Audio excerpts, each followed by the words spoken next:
Subscribe کریں ہمارے channel کو اور بیل آئیکن کو کلک کریں تاکہ ہماری ہر نئی آنے والی ویڈیوز آپ تک بآسانی پہنچ سکے۔ بسم اللہ الرحمن الرحیم۔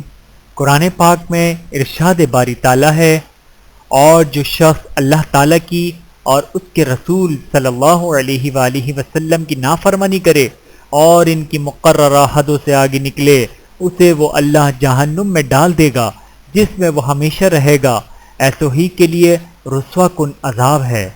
بحوالہ سورۃ النساء آیت نمبر 14۔ اللہ تعالی ہم سب کو عمل کرنے کی توفیق عطا فرمائے، آمین ثم آمین۔ ویڈیو دیکھنے کا بہت شکریہ۔ مزید ویڈیوز دیکھنے کے لیے ہمارے چینل کو سبسکرائب کریں۔ اگر ویڈیو پسند آئے تو لائک کریں۔ اچھی بات کو دوسروں تک پہنچانا صدقہ جاریہ ہے۔ جزاکم اللہ خیرا کثیرا۔ اپنا اور اپنے پیاروں کا بہت زیادہ خیال رکھیے گا اور مجھے دعاؤں میں یاد رکھیے گا۔ Take care. اللہ حافظ۔